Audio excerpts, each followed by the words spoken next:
Okay, so I'm so pleased to introduce you to Diane Hudson. She is joining us from Advanced Behavior Change in Salt Lake City. They work with individuals that have social, emotional, behavior, and development needs.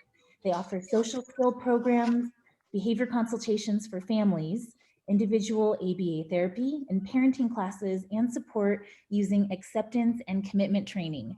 And that is the focus of our webinar today. We'll be acting in adolescence, values-driven interventions for you and your family. So without further ado, I'd turn the presentation over to Diane.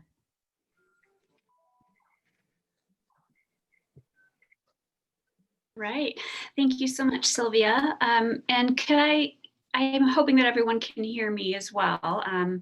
I can't see you. Okay, perfect. Thanks, Sylvia. And also, Sylvia, when I'm sharing, I can't access the chat. So, or at least I'm not exactly sure how to do that. Okay, I'm happy to watch the chat for you. Okay, thank you very much. I appreciate that. Welcome. Okay, well, thank you all for joining me this afternoon. I know this particular week has a lot of things going on, so thank you for spending some time with me today. We're going to talk about the intersection of applied behavior analysis and acceptance and commitment training, specifically for adolescents and their families. And these might be adolescents who have a diagnosis or who don't. So my particular practice, I work with a range of clients who have a lot of different things going on. Some are formally diagnosed, some are not. And both ABA and ACT are very well researched and proven approaches for working with people in terms of learning and helping them to reach their goals. So we're going to talk a little bit about ABA real quickly, just to make sure that everyone has a foundation in that. And then we're going to move right into talking about acceptance and commitment training. And then we'll go into some practice as well. So please feel free to let me know if you have questions. We'll have a couple of stopping points, and then we will kind of wrap up at the end. So one of the reasons that I really like acceptance and commitment training is because as a BCBA, it really provides me some additional tools to use with my clients who kind of graduate out of early intervention. I work with clients who are children who are 7 years and older. And that particular population, what I've found, often kind of gets lost in the shuffle when it comes to ABA services. Not for lack of trying, but simply because in ABA, we focus a lot of our energy and time on early learners. We know that ABA, when provided early on in a child's learning, especially if the child is diagnosed with ASD, can be really effective and really powerful. And so there's a lot of time and energy and resources put into that, as there should be. And I just started to see my clients not being able to continue to get what they needed as well as I was hoping they would. And so that's why I decided to start using ACT in my ABA practice. So I wish I could take credit for this beautiful photo. I really kind of just put it in because it's nice and calming. And that's the purpose, the vibe that I'm going for here today. I am a PhD level board certified behavior analyst. My BCBA is a bit of a newer certification. That's been in the last 5 years for me. But I've been working with kids and families with disabilities for almost 20 years. I worked in schools as a school psychologist. I've worked in clinic settings. I've worked in homes. And I've also provided consultation at the state level and school district level for different initiatives that school districts were working on. So I am really excited to have made this transition from working in schools to working with individuals and their families, because it really feels like it gives me a little bit more opportunity to kind of be boots on the ground and really making a difference for people. Um, I, as I've gone through my career, I've had different age groups that have been my favorite. Initially, I'm trained as an early intervention school psychologist, so thus my love of preschoolers and their families. And as I've worked with more clients, I found that junior high students were fascinating. I wasn't expecting that at all in my career, but they're a really cool group of kids. And so I actually do a lot of work now, particularly with adolescents, 12, 13, 14, 15-year-olds. And it's a blast. I love it. And so I wanted to be able to introduce you to some of the options that are out there, some of the things that you could do in your home. My goal after this is that you will have some take home strategies that you could try as soon as we're done.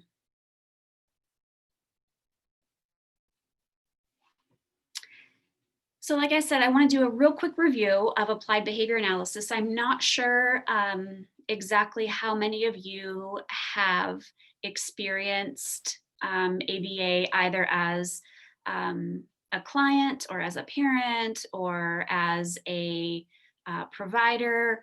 So I'm going to do a real quick review. I'm hoping that everyone is at least a little bit familiar with it.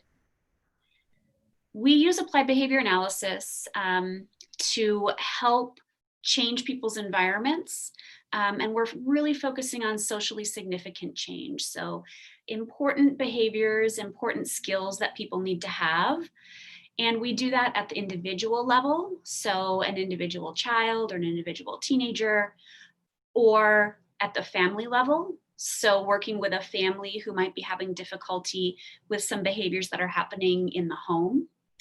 And ABA is also actually used in organizations too. The principles apply just as well to helping employees do their best job and helping organizations stay on track and meet their goals. So it's, even though typically ABA is associated with primarily working with children with autism, it has a much wider potential for application. And so that is one of the ways that I'm trying to expand, like I had mentioned, outside of early intervention and using it a little bit more broadly.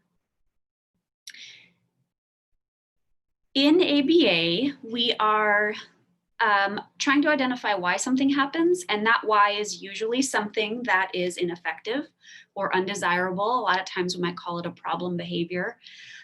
We want to identify why it's happening and then address the why in a more effective and efficient way. So what we're trying to do is work to make these behaviors ineffective, irrelevant, and inefficient. Those three I's: ineffective, irrelevant, and inefficient. So on the flip side, we're trying to teach behaviors and skills that are going to get people's needs met in a more efficient way, in a more relevant and applicable way that everyone can understand, and in a more effective way, so it doesn't maybe take as long.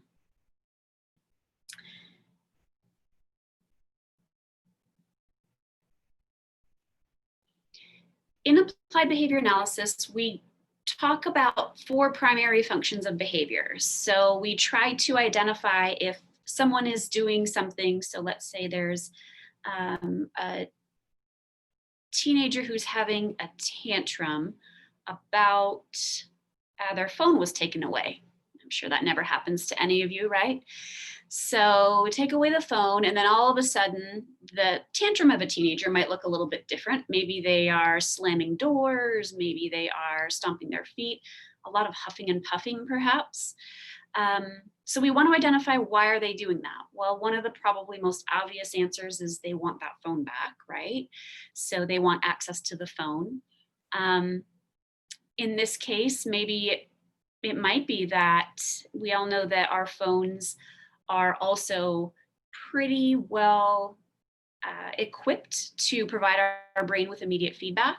So there's maybe some sensory feedback that, even though we're not purposely gaining, or we're not intentionally getting, that we are getting that from our phone. The two other functions of behavior that we talk about in ABA are attention, or escaping or avoiding something. And so this was sort of where, as a practitioner, I kind of was starting to feel like I was missing something with a lot of my clients, particularly with my older clients,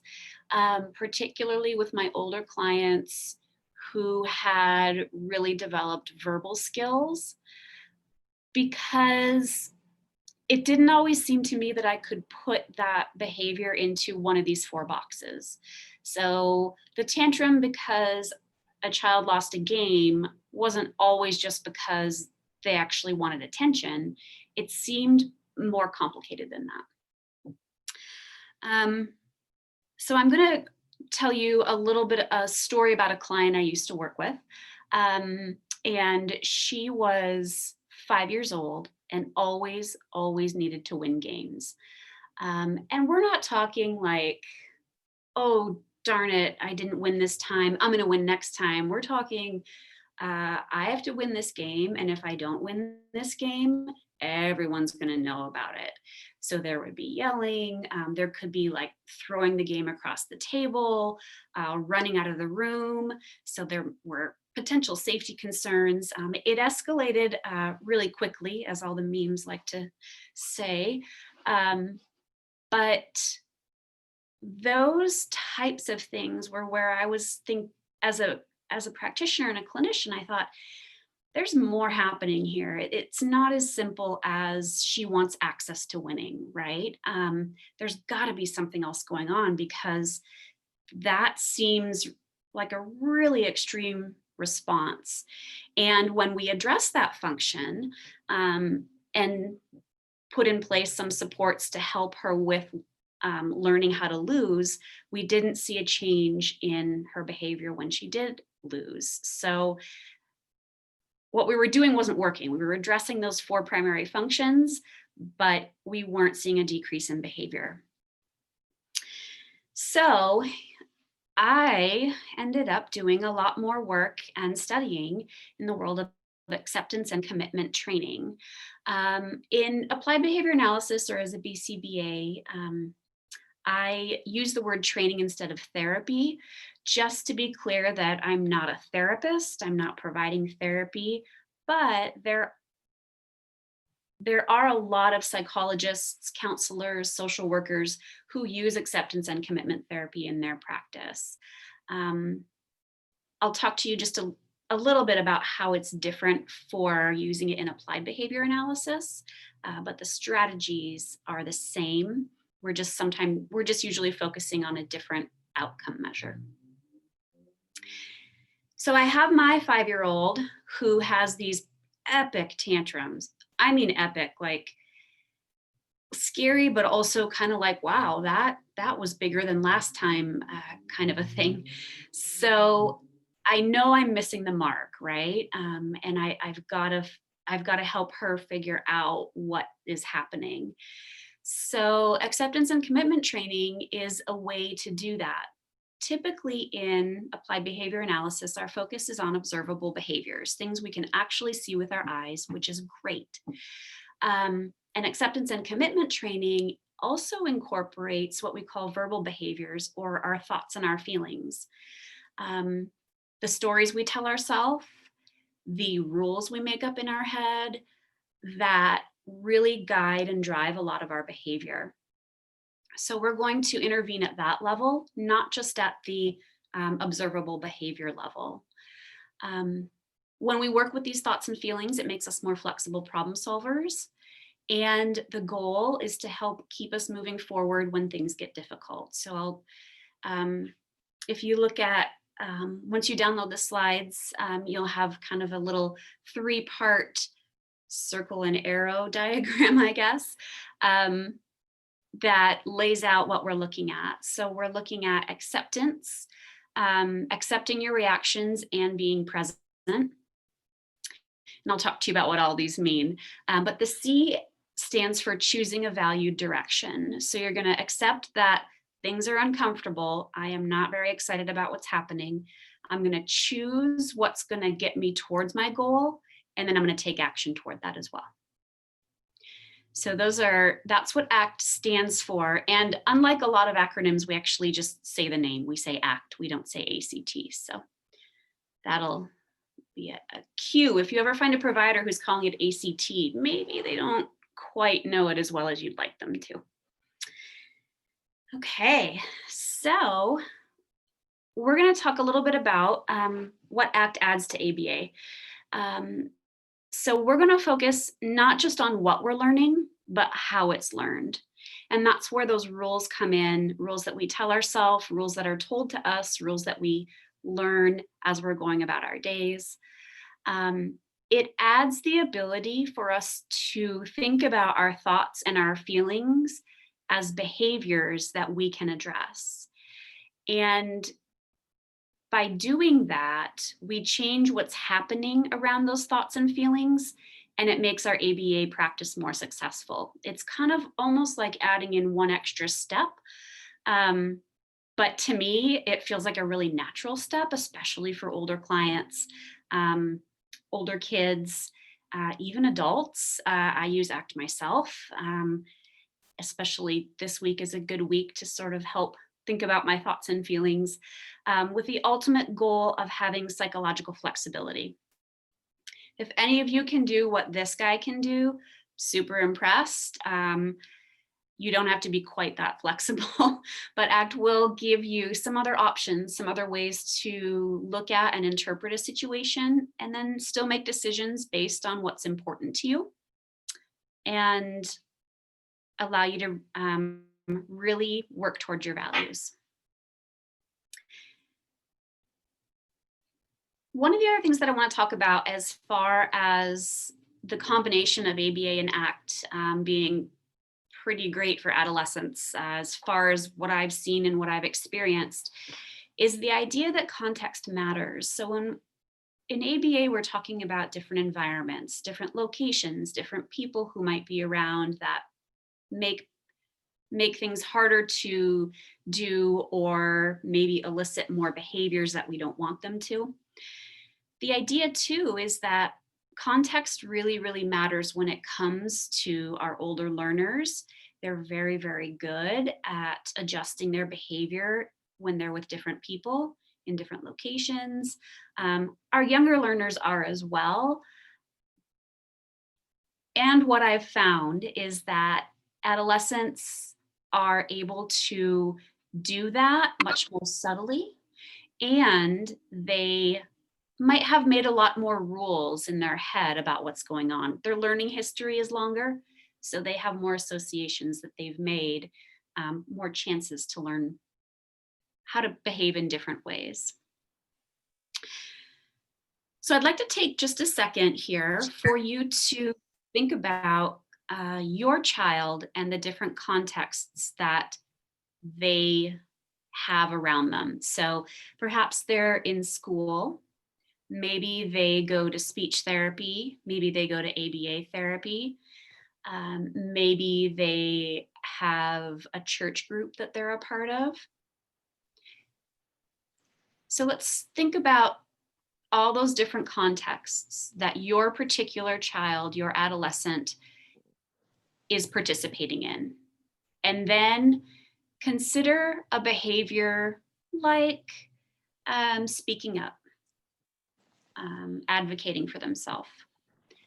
Is there a difference in what they do in those different situations?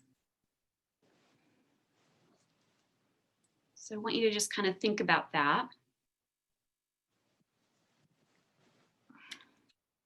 And if you are comfortable sharing, you are welcome to do that. If you would rather not, then not necessary. I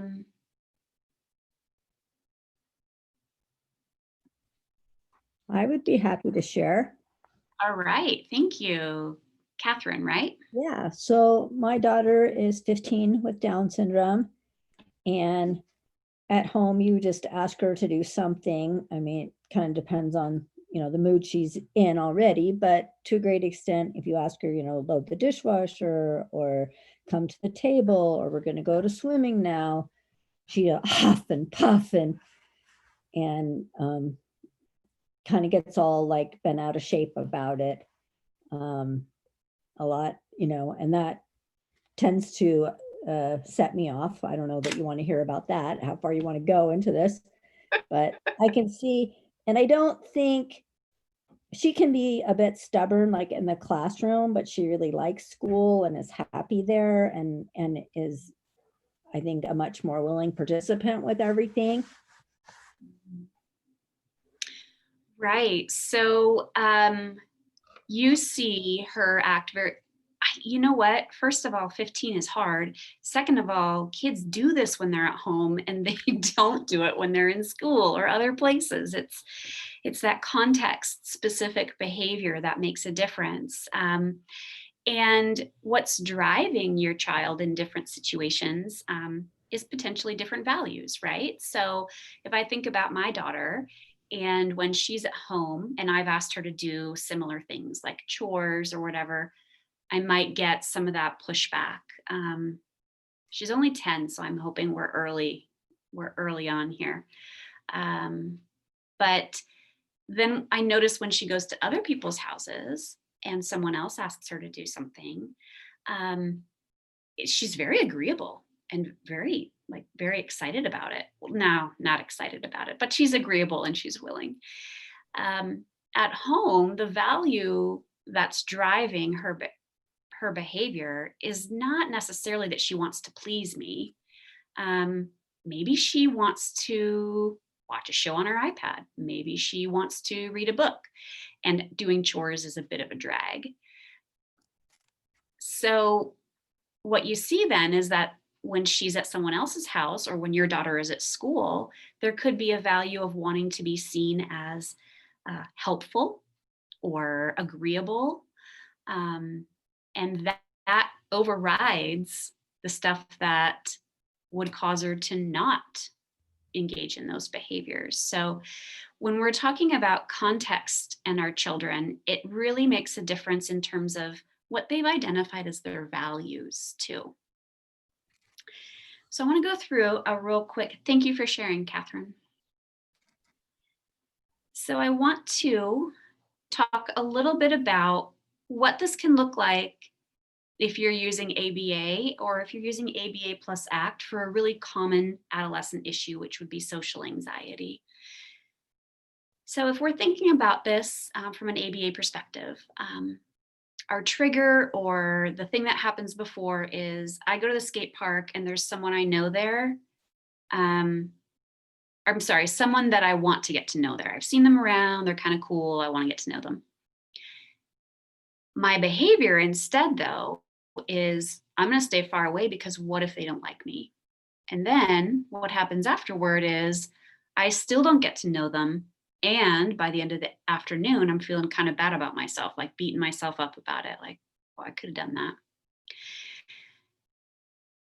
If we add in acceptance and commitment training, we can shift that behavior just a little bit to be able to get a different result. And obviously, there are a lot of different ways to get different results within ABA. But if we're using this example, we have the same trigger. We have the same person at the skate park that you want to get to know. My first thought is, what if they don't like me, right? I had that thought in the other example.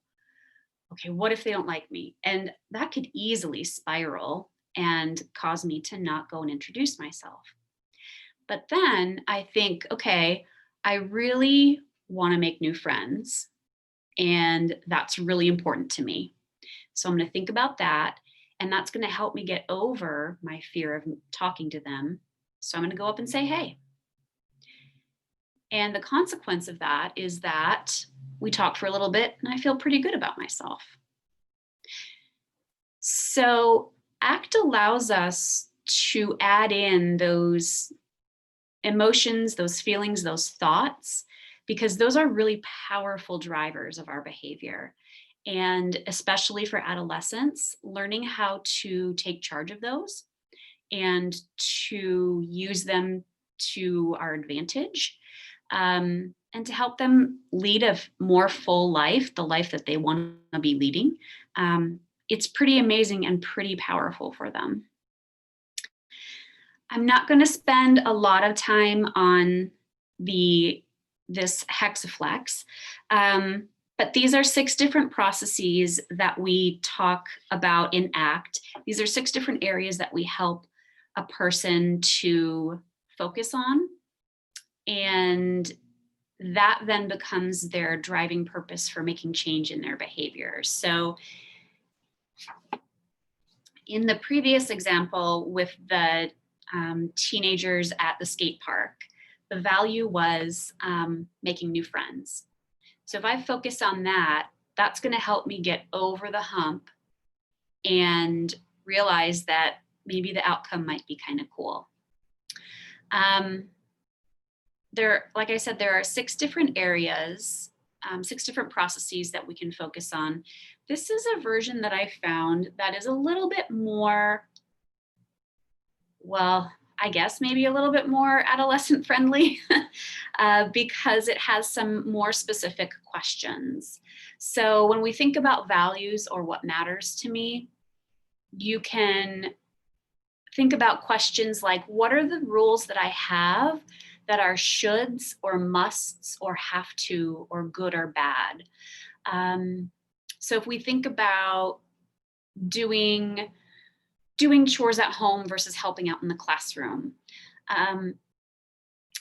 maybe the rule that we've internalized at school is, I have to do what the teacher says so that she'll think I'm a good kid.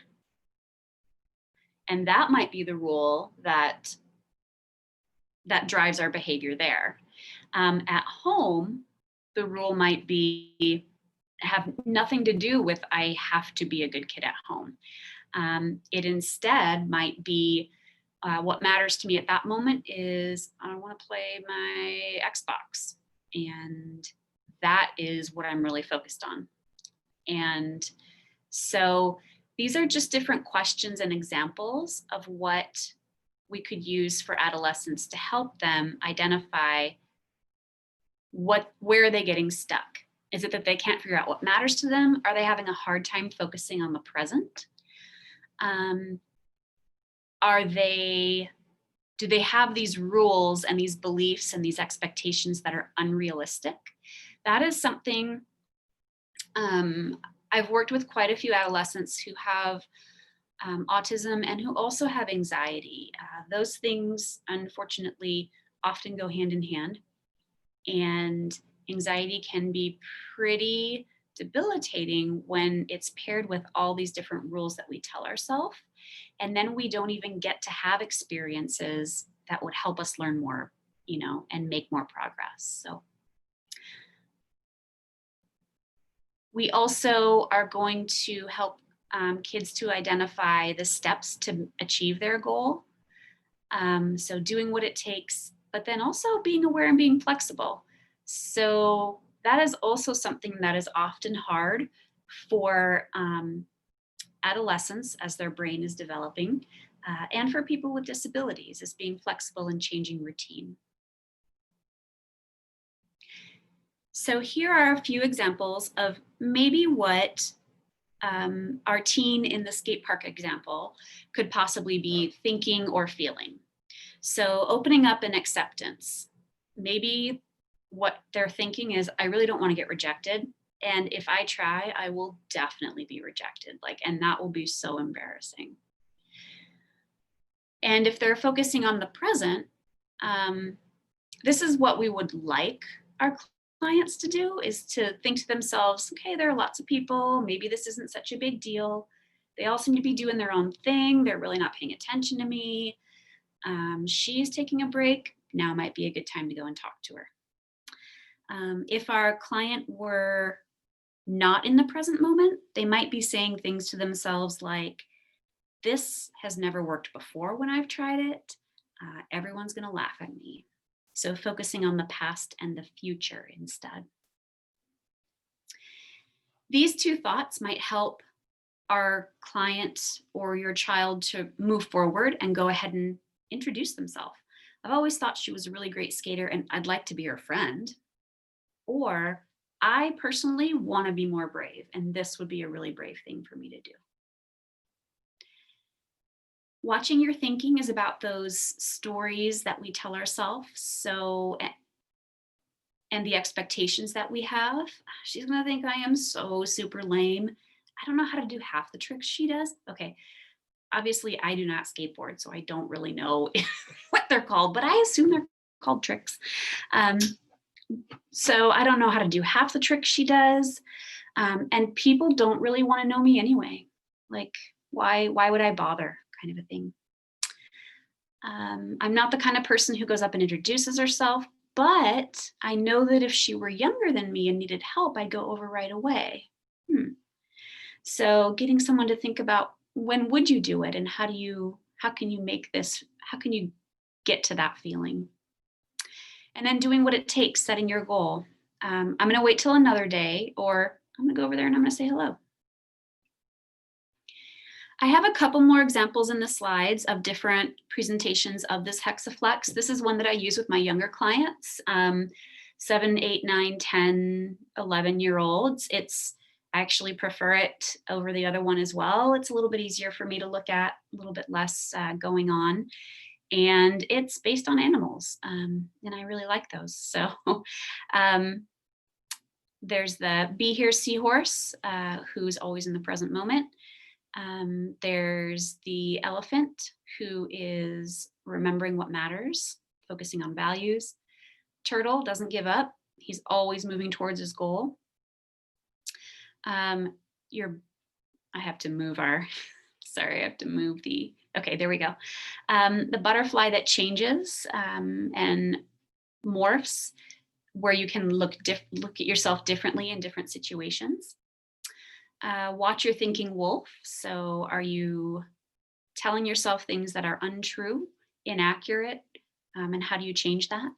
And then accepting your feelings. So we're not going to try to change our feelings. We're not going to stuff them down. We're not going to ignore them or just pretend them away. We're going to kind of sit with them, and they might be uncomfortable. But we're also going to make some space for that, to feel a little bit uncomfortable, and we're still going to keep moving forward and get over that hump. This example is really visually, has a lot going on, but I do have some clients who are real big Disney fans, and this resonates really well with them. So we talk about the individual characters and how, for example, Olaf, always in the present moment, no question. He is not worried about the future. He is not dwelling in the past. So for that particular client, this demonstration of the Hexaflex works really nice. So she can think of, okay, present moment is Olaf. Okay, I got it. I know Olaf. I know what he does. I know what it means to be in the present moment. So I just wanted to show you a couple of different examples. And what we're going to do now is go through some exercises that will focus on 3 of the different processes that we just very quickly reviewed. And then I want to talk about and have you brainstorm how you can use them in your home. So the first thing that we're going to talk about is the values bullseye. I really love this one. All kids know what a bullseye is. They know you want to try to be in the middle. They get that it's better to have everything in the center than have things like falling off the edge and out near the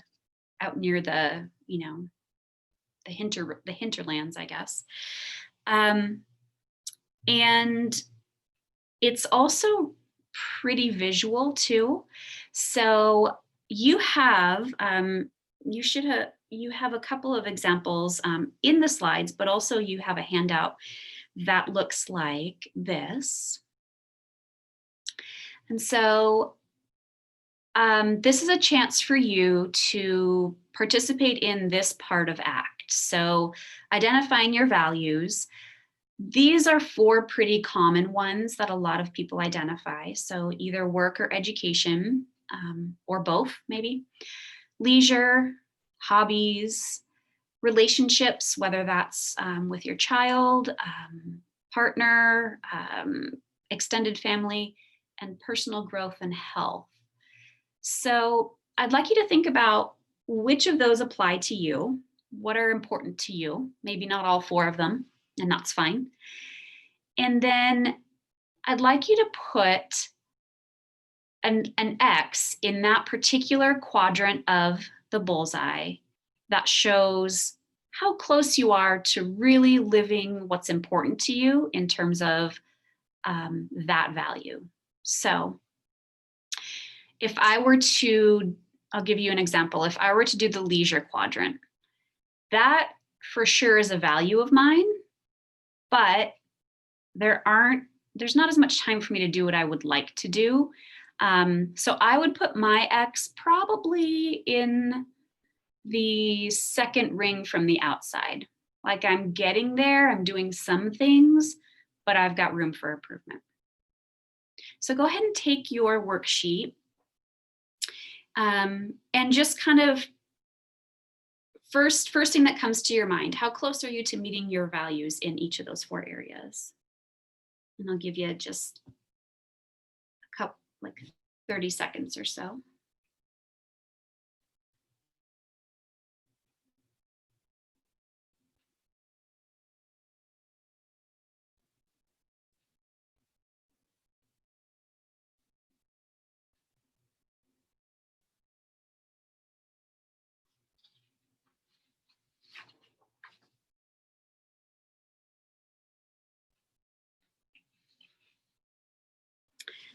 Okay.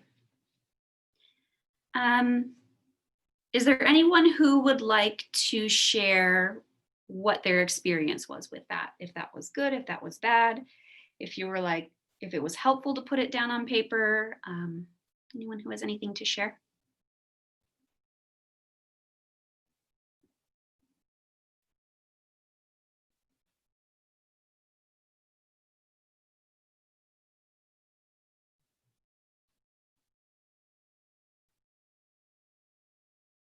Okay, I want to move to the next slide. This one obviously doesn't have, oh, maybe there are a couple questions. My new mantra for my clients is be like Olaf. That's a good one. That is perfect. So this next slide has a bullseye, but without the pre-populated values. So this is something that if your adolescent is, you know, that maybe they've got a goal of, let's say, doing well academically. They have a lot of, they're really striving for academic achievement. And maybe they have a couple different classes that are difficult. That you could have them list out 1 or 2 or 3 or 4 of their classes. And if their goal is to be in the middle, then how close are they? Like, are there some classes where it's easier, some where it's harder? It's also something you could do as a family. So perhaps one of your values as a family is to be able to spend time together. Okay, so then have a discussion with everyone. How close are we to meeting that target in the center? So the bullseye can be used a lot of different ways, and I really, really like it for that reason. The next thing that we're going to talk about is a little bit of Olaf, a little bit of mindfulness and being present. So when I talk about mindfulness, I'm really just talking about noticing, noticing what's going on around you, noticing how you feel, noticing what other people are doing, and then making a decision about what you want to do. So being present really brings you back to the here and now. It really helps you notice what's going on in your immediate environment, and it prevents you from focusing on what happened yesterday or what might happen. There are some groups that I'm in on Facebook that have to do with mindfulness, and a lot of folks are using this strategy As we go through a lot of uncertainty in our times right now, whether it's, broadly at the, at the level of global pandemic, or if it's a little slightly more locally, national election, local elections. And also for a lot of families, it can have to do with just the everyday, like nitty gritty getting stuff done. I use some mindfulness practice. I love to wash the dishes. That's a little bit of a weird fact about me. I like washing dishes. And so I can use that as a time to really focus on what's going on. I don't worry about what I have to do later. I'm not focusing on maybe the argument that I might have had with my child or how things didn't go so great at work. Washing dishes is a great time for me to be mindful. So it's especially helpful for adolescents when you practice ahead of time ways that work for them to remain calm or to become calm when they're upset, because that is what's going to allow them to respond more effectively. I think we've all had experiences where we have worked,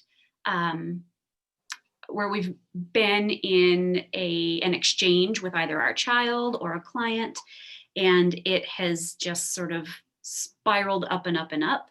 And at that point, nobody's brains are able to really do problem solving. So mindfulness is a nice way to, when you reach that peak, or hopefully before you reach that peak, to be able to level off, bring yourself back down, and then do your problem solving. This link here, we're not going to watch it, but when you grab the slides, I would encourage you. It's a really fascinating, pretty short little doodle about the adolescent brain and kind of how it's trying to do its thing and what it's working on, and sometimes why it's a little bit harder for adolescents to kind of come down off the other side of that escalation.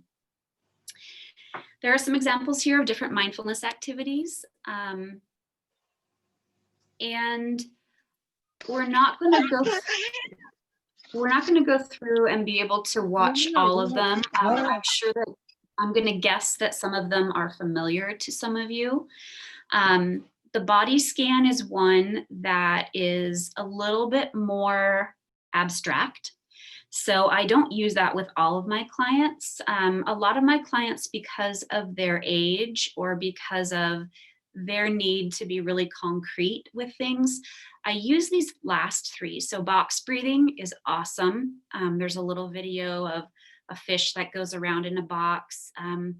We did it once in one of my social skills groups, and it took one presentation of it, and then everyone was able to model and teach the rest of us exactly how to do it. In fact, they taught their parents when they picked them up. So 5-finger breathing is also really concrete, a nice one to use. And then soles of the feet. I left you a couple of links. One is just an introduction and background on why focusing on the soles of your feet to help be mindful is actually a really good idea, what works about it, and then an example of doing it. This is actually the preferred mindfulness activity for one of my adult clients, because he can do it anywhere. He can walk around the house. He can walk slowly. We've practiced it walking fast, outside, socks on, socks off. It really gets a person involved and brings them into the present moment. I've also included a script. This is the script that my client uses, and his family helps him with this. It's not something he does independently, but this is kind of how you would walk through having your adolescent or even your younger child or your adult or yourself focus on being present, noticing the soles of your feet. The last process that we're going to talk about is committed actions. So this goes hand in hand with values. So you've identified your values, and now you have to figure out, okay, what am I going to do? What are the goals within that value? This is one of my favorite visuals called the choice point. And the idea is that at any given time, we've got a choice, right? So you can kind of ignore the hooked and the unhooked for this moment, just more focus on red and green. Green means go, obviously, red means stop. So I'm at a choice point, right? My choice point is that I have an option to study, or I could play Among Us instead, or Minecraft, or whatever it is that, you know, I like to play. Clearly, I don't play either of those either. But I have this choice, right? I really want to focus on, one of my goals is academic achievement. I want to get a really good grade on this math test. So that's my goal. My value is academic achievement. My goal is getting an A on my math test. I can either choose to do something that's going to take me toward my value and my goal, which would be studying, might be going through old tests, figuring out what I don't know and reviewing it. Or I could take the red route and choose something that's going to take me away from my goal and my value. So that's where I'm going to play video games. That's where I'm going to go down the YouTube rabbit hole. So I have these choices at that point. And if I keep focus on my long-term goal and my value, I'm more likely to be able to take that green route, especially if I plan for how to respond if I have barriers that come up. One of the big barriers that I could think of in this example is I've got all the tabs open on my computer because I'm in virtual learning. So all my tabs are open. Teacher doesn't know what tabs are open. I could be watching a bunch of YouTube during class. And so how do I plan for that ahead of time? It's not like it's really easy, but I could just close the tabs ahead of time. It's going to take some effort on my part to not open them, but that takes away one of those barriers and allows me to focus more on the green part, or focusing on my math class and getting good grades. So committed action is really nice to use with Adolescents. It's very visual. You can always link it back to their goals and then help identify what can we do to get there? What are we going to do to take the green route instead of the red route? So one thing I for sure wanted to make sure that everyone was familiar with is that ABA and ACT are always changing based on our environment. And so, like, if this is an ideal picture of something I would love to do, lay in a hammock, have my dog right next to me, that's super comfy. Sometimes that gets me towards my value of relaxation, leisure time. But other times I can also use it to avoid things.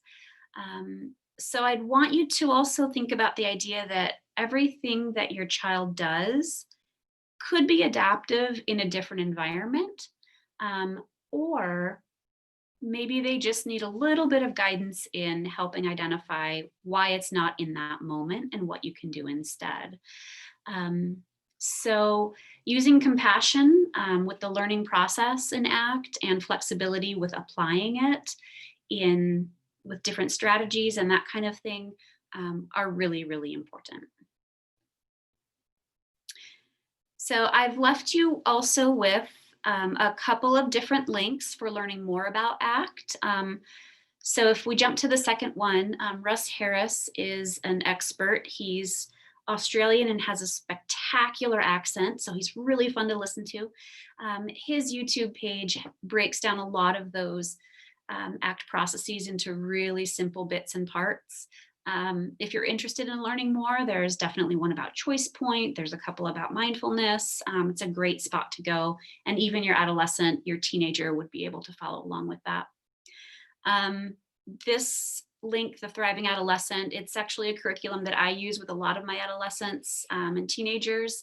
It's a little bit of an easier version of the full Hexaflex. So it talks about being a discoverer, a noticer, and having an advisor that tells you your rules and always focusing on your values. So that's the DNAV part.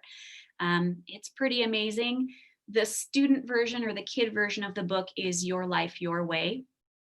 There's a picture of it down here.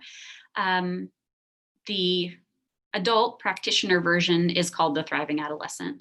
And there are a couple more books if you're interested in learning a little bit more about ACT and in a practical, really applicable way to everyday life. The Happiness Trap is great. I would have shown you a copy of it, but my copy's at home next to my bed, where it's getting read fairly often.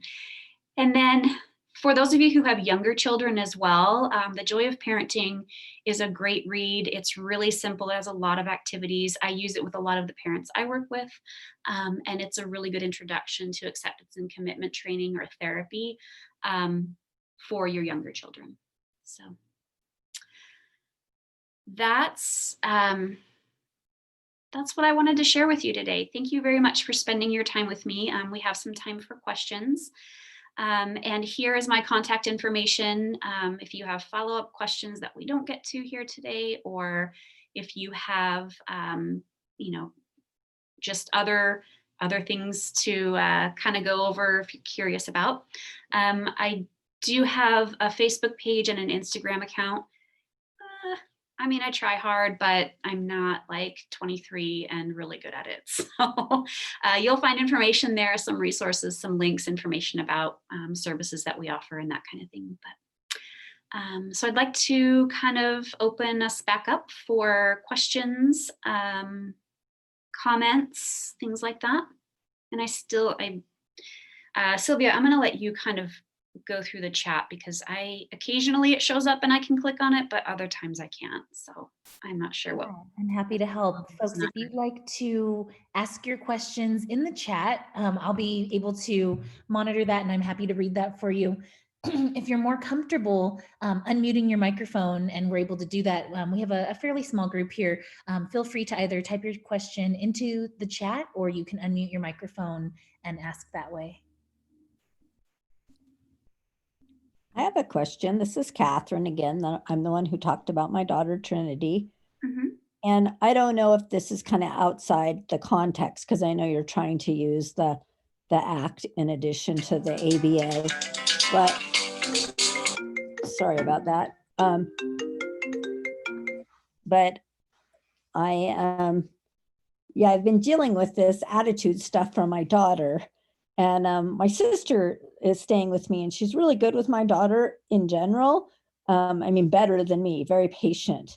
But I kind of think my daughter is kind of copying more of an attitude because my sister is so patient and like kind of puts up with the negative, the sighing, the rolling the eyes, the I won't, just like there's all these nonverbals that she doesn't want to do something instead of just kind of saying like, I don't want to, or because she doesn't have that good of verbal skills. And so I'm trying to like kind of get my sister to kind of walk away a little sooner and come back, but anyway, that's been on my mind because it's a daily thing that we deal with. And both of us would love to have her stop doing that and perhaps give her something else more functional to do that doesn't push our buttons as much. Right. So I think an interesting place to start might be if you use the bullseye and you and your sister sat down and said, okay, well, what's important about this? Is the value that we want her to be respectful? So do we value respect? Do we value following directions, following rules, participating in the house, helping to keep things up and do chores? So maybe identify what's important to you and your sister, compare those things, and then go from there. Because what we always know is that it's easier to change our adult behavior than it is to change kid behavior. We get more positives when we go ahead and move ourselves the right direction, the direction that we want our child to go. And after a while, they usually come along. Sometimes it's a long while, but so if you and your sister were to sit down and go through that and identify, okay, what's really important to us right now? And how do we come up with a plan that both of us can agree with? And what does it look like? And what are we going to do? And then talk to your daughter about it. Say these are things that are important in our family. And because they're important in our family, we're going to do things a little bit differently. So you can always link it back to values, and then some committed actions, some really small steps that you all can take to help increase that harmony in the home. Thank you. You're welcome. Okay, Diane, we have a couple questions in the chat. The first one is from Taylor. Taylor says, I'm a 28-year-old young adult with Down syndrome. How can I use ACT to help me with my roommates? Sometimes I'm not sure how to act around them. For example, I want to be included. They might have friends over and they're watching a scary movie. And if I join them, I end up having nightmares for days or weeks afterwards, for example. Okay. So thank you, Taylor, for that question. That's a great one. I would use ACT in a way that helps you identify if that's not the right situation for you, to be able to follow through with your value of friendship and hanging out with your roommates. Then maybe identify some other times that would be better. Maybe it's like cooking dinner together. Maybe that works out better for you. You don't want to put yourself, well, I shouldn't say what you do or don't want to do. I would be uncomfortable putting myself in a position where what I do gets me, you want to think about the short-term and the long-term consequences, right, Taylor? So the long-term consequences, you want to spend time with them, but also in the short term, you're going to have nightmares and your sleep's going to be disturbed, and it's not going to be, you're not going to have a great night, maybe not a great next day. So figure out some other things that help you reach that value. Making dinner, going for a walk, whatever other sorts of sports that maybe you guys like to do or hobbies that you have, so you can still spend time and then be able to, but not put yourself in a position where you're uncomfortable or you're like, ooh, this isn't going to turn out well for me. Here's a reminder. My happy place. Okay, our next question in the chat is from G. I have a 15-year-old that's in ABA and they collect a lot of data, but I can't get my son to use any of the skills.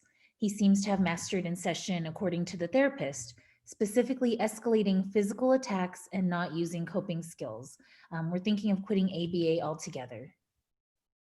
Okay, I am really sorry to hear that. That is that's got to be really frustrating for you. I would, I guess I'll preface my response with, I would always defer to your child's direct team members, the BCBA that you're working with, since I don't know all of the context of the situation. But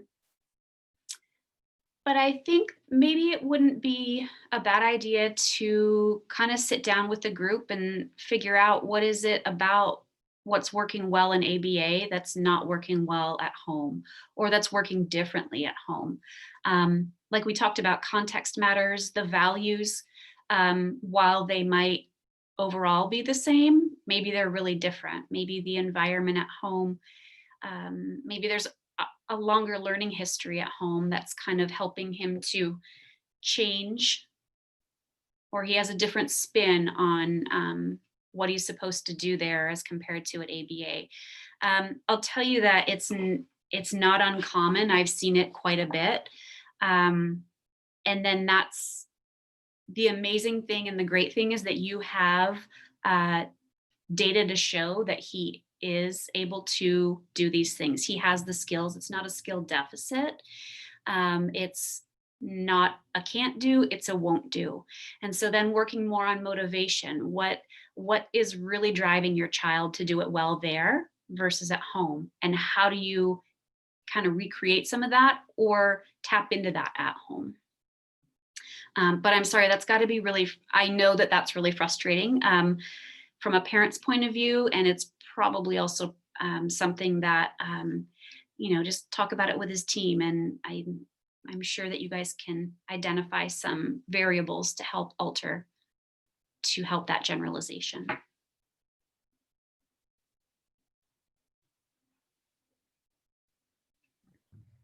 Do we have any other questions? Feel free to unmute your microphone or use the chat feature.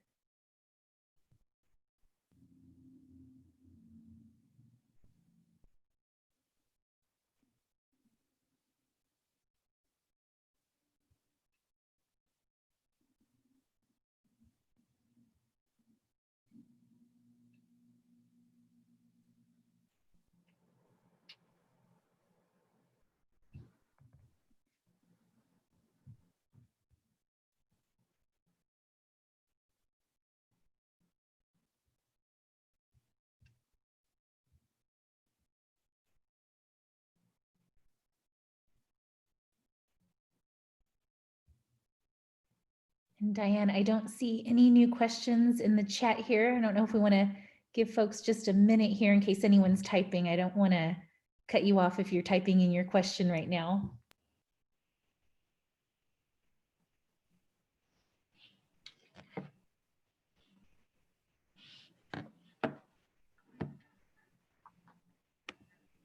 And you're also welcome to unmute your microphone and ask if you'd like to just do it that way as well.